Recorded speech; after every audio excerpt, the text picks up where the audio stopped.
আল্লাহ তাআলা ডাক দিয়া কয়, হে নবীর উম্মতের দল, এমন একটা আমল আছে যে আমলটা আমি আল্লাহ নিজেও করি, আমার ফেরেশতারাও করে। এমন একটা আমল করবা, এ গোলাম বান্দা, তোর সাথে আমার সাথে কোনো দিকে মিল নেই রে বান্দা। এই বান্দা, তুমি বিবাহ শাদী করো, আমি আল্লাহ বিবাহ শাদী করি না। এই বান্দা, তুমি বাজারে যাও, আমি আল্লাহ তাআলা এগুলো কিছুই করি না। এই বান্দা, তোমার সন্তানাদি আছে, আমি আল্লাহ তাআলার সন্তানাদি নাই। এ গোলাম, তোমার সাথে আমার সাথে কোনো দিকে মিল নাই, তবে একটা দিকে মিল, ওই দিকটা হলো, ও বান্দা, আমি আমার নবীর উপর দুরূদ পড়ি, আমার ফেরেশতারা আমার নবীর উপর দুরূদ পড়ে, অতএব তোমরা আমার নবীর উপর দুরূদ পড়বা। ইন্নাল্লাহা ওয়া মালাইকাতাহু, নিশ্চয় আল্লাহ এবং তার ফেরেশতাগণ নবীর উপর দুরূদ পাঠ করেন, নবীর উপর দুরূদ পাঠ করেন।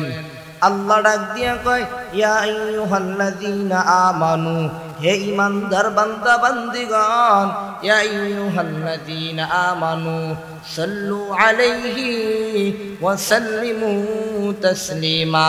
আমি নবীর উপর দুরূদ পড়ো, নবীর উপর বেশি বেশি দুরূদ পড়বা, বেশি বেশি দুরূদ পড়বা।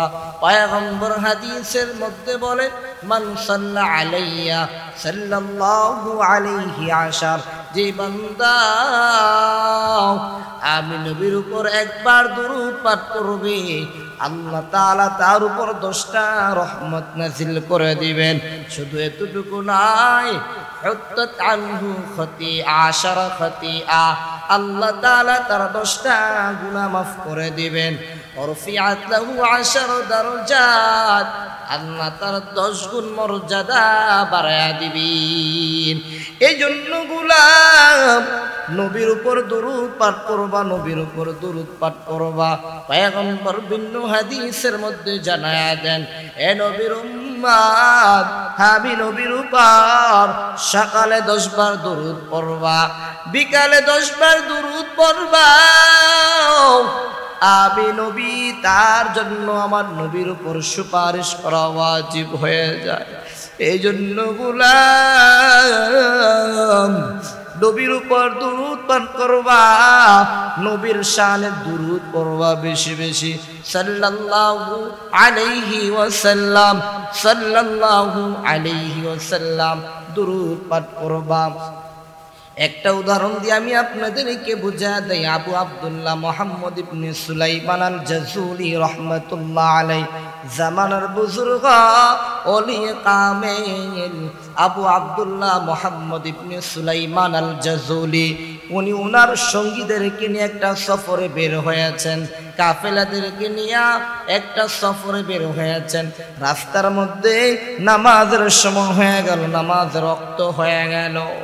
মুসাফিররা বলেন, ও আবু আব্দুল্লাহ মুহাম্মদ ইবনে সুলাইমান আল জাযুলি, আযান হয়ে গেল, নামাজের সময় হয়ে গেল, এখন আমরা নামাজ পড়ব, কিন্তু নামাজের আগে আমাদের ওযুর প্রয়োজন। কোথায় পানি পাবো? পানি খোঁজার জন্য তালাশ করতেছে। আবু আব্দুল্লাহ মুহাম্মদ ইবনে সুলাইমান আল জাযুলি বলেন, আল্লাহর উপর ভরসা করো, আল্লাহ পানির ব্যবস্থা করে দিবে। আবু আব্দুল্লাহ মুহাম্মদ ইবনে সুলাইমান আল জাযুলি রাহমাতুল্লাহ আলাইহি পানি খুঁজতেছে, পানি তালাশ করতেছে। সামনে যায় দেখে একটা কূপ, কূপের মধ্যে পানি আছে, কিন্তু পানি উঠানোর কোনো ব্যবস্থা নাই। এবার চলতে চলতে সামনে চলে গেল।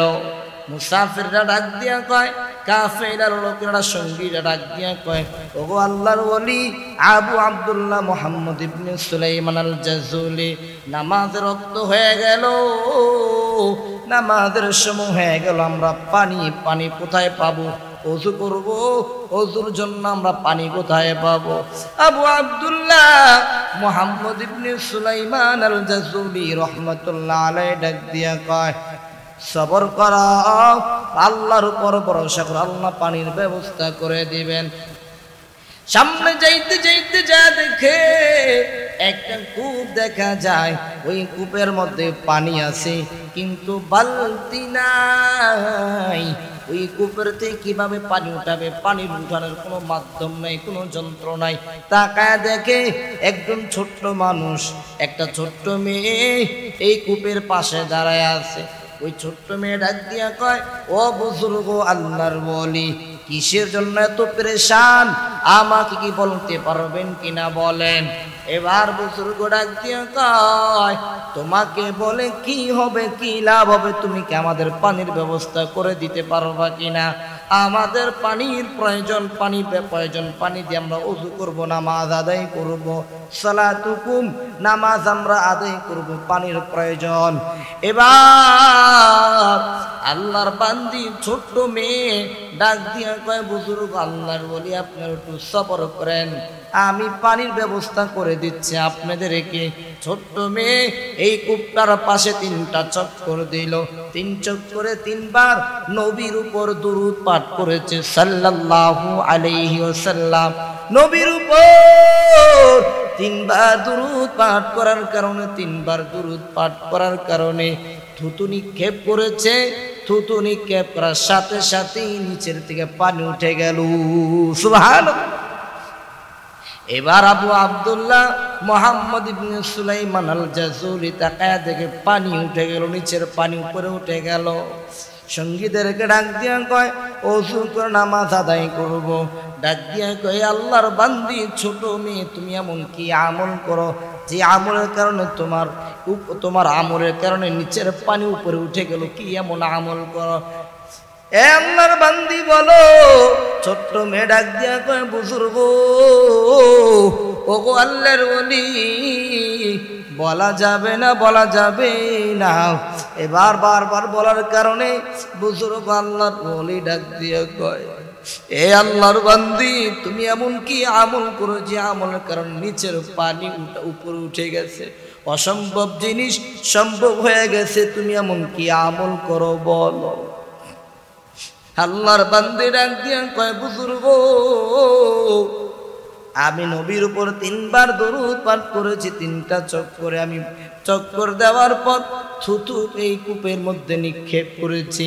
এই থুতু নিক্ষেপ করার কারণে আল্লাহ তাআলা, এই দরুদ পড়ার কারণে আল্লাহ তাআলা নিচের পানি উপরে উঠে দিয়েছেন। এই জন্য বাবা দুরূদ পাঠ করবেন, দুরূদ পাঠ করবেন।